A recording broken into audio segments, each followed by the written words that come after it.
Ал балалар, біз бүгінгі жаңа тақырыбымызды бастамас бұрын тақтаға назар аударайық, иә? Тақтада не көріп тұрмыз? Алтын басы, иә? Алтын теңгелер, иә? Яғни алтын бізде қандай металл? Өте құнды металл, иә? Мына жерден не көріп тұрмыз? Алтын адам, құнды жәдігерлер, алтын жәдігерлер, иә? Және есік болған екен. Яғни суреттерде біз алтын адамды, алтын құнды жәдігерлерді көріп тұрмыз екен, иә? Яғни балалар, бүгінгі сабағымыздың тақырыбы алтын адам археологиялық олжасы екен. Оқу мақсаты алтын адам жәдігерін өнер туындысы ретінде сипаттау, ежелгі тайпалардың дүниетанымын сипаттау, қазақстандық ғалымдардың археологиялық жаңалықтарын білу. Ал балалар, бүгінгі біздің жаңа тақырыбымызға байланысты сабағымызды толық ашу мақсатында тақтадан бейне үзінді көріп алайық. Назар аударамыз. Қазақстан жерінің қай жерлерінен алтын адамдар табылды? Есік қорғанындағы алтын адамды қай археолог тапты? Кемел Ақышев кім? Алтын адамның киімі қалай безендірілген? Алтын адамның бас киімі туралы не білесің? Алтын адам кім болған? Есік қорғанынан табылған жәдігерлердің құпиясы ашылмағандары бар ма? Алтын адам туралы қандай қызықты деректер бар? Сұрақтарға жауап беруге тырысады. Елбасымыз Нұрсұлтан Әбішұлы Назарбаев Ұлы даланың 7 қыры атты мақаласында алтын адам туралы былай деді: біздің түп тамырымызға жаңаша көзқараспен қарауға жол ашып, әлемдік ғылым үшін сенсация саналған жаңалық 1969 жылы Қазақстанның Есік қорғанынан табылған өнертанушы ғалымдар арасында қазақстандық Тутанхамон деген атқа ие болған алтын адам. Ұлы даланың 7 қыры. Нұрсұлтан Әбішұлы Назарбаев. Қазақстан жерінің қай жерлерінен алтын адамдар табылды? Алтын адамдар Қазақстан жерінен табылған құнды тарихи жәдігерлер. Бірінші, Есік қорғаны. Алматы қаласының іргесіндегі Есік қорғанынан 1969 жылы табылған алтын киімді адам құнды тарихи жәдігер. Екінші, Аралтөбе қорғаны. 1999 жылы Атырау облысының Жылыой ауданына қатысты Аралтөбе қорығынан табылып, екінші алтын адам атанған Сармат көзегі. Үшінші, Шілікті қорымы. 2003 жылы Шығыс Қазақстан облысына қарасты Зайсан ауданының Шілікті қорғанынан табылған үшінші алтын адам. Төртінші, Талды екі қорымы. 2010 жылы Қарағанды облысына қарасты Талды екі қорымынан табылған алтын адам. Бесінші, Тақсай обасы. 2012 жылы Батыс Қазақстан облысынан табылған Сармат ханшайымы. Енді осы жәдігерлердің ішінен біз Есік қорғанынан табылған алтын адамға тоқталсақ. Есік қорғанынан табылған алтын адамды қай археолог ашты? Жетісу жеріндегі Есік қорғанынан алтын киімді сақ жауынгерінің мүрдесін 1969 жылы археолог Кемел Ақышев тапқан. Алтын адам қай кезеңде жатады және оның сипаттамасы қандай? Зерттеушілердің пікірі бойынша Есік қорғанынан табылған алтын адам ерте темір дәуірінде өмір сүрген. Оның жасы 17-18, бойы 165 см шамасында деп болжам айтылады. Жалпы Шығыс Қазақстан және Жетісу жерінде ертедегі көшпелілердің өте үлкен қорғандары жиі кездеседі. Олардың ішінде биіктігі 15-18 метрге жететіндері де бар. Есік қорғанындағы сақ жауынгердің басы батысқа қарап жатқызылған.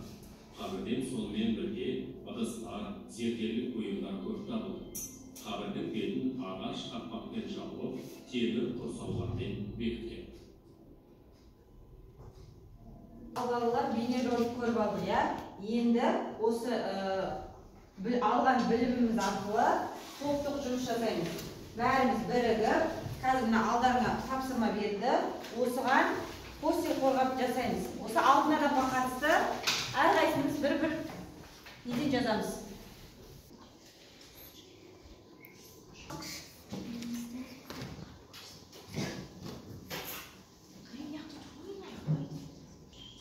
5 mana tur. 5-chi kimga yozamiz? Taksi.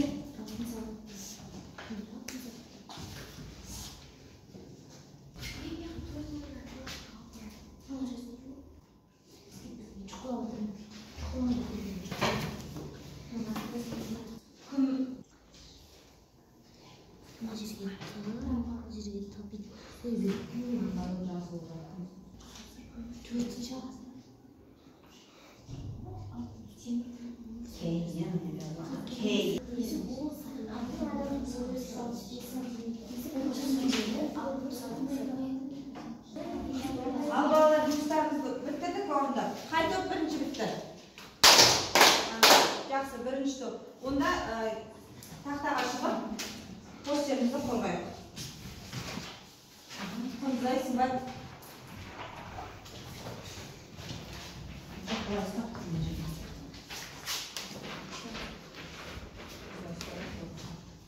Ал қорғаймыз. Алтын адамның 17-18 жасар сақ жауынгері 1969 жылы ақш археолог зерттеген. Алтын адамның бойы 168 см болды. Оның киімдері алтын сауыттары алтынмен қапталған. Келесі? Аха, келеміз. Нұрай, Арай, кім? Алдыңдар. Көсеміз қорғаймыз. Алтын адам біздің заманымыздан бұрын 5-4 ғасыр елде темір дәуірінде өмір сүрген. Алтын адамның бас киімі 70 сантиметрге дейін болатын бас киімі бар. Алтын адам 26 таңбалы жазуы бар. Күміс тостағаны табылған. Алтын адам ескі обасында табылған. Яғни Жетісу аймағындағы есік обасынан табылған. Жарайсыңдар, отыра қойды. Олар топтық жұмысымызды орындап біттік, тақырыпты жақсы түсіндік. Енді келесі тапсырмамызға көшейік. Алдарына мәтін таратам. Яғни осы алтын адам туралы мәтін. Бұл бойынша біз жұптық жұмыс жасаймыз. Алдарына тапсырма беріледі. Осы мәтін бойынша жұптық жұмыс тапсырмаларында орындаңдар. Біріншіден оқып отқан 2-3 минут уақыт беріледі. Алдағы мәтінмен жұмыс жасаймыз. Мәтінді оқимыз бірінші. Содан кейін барып кестедегі тапсырманы орындаймыз.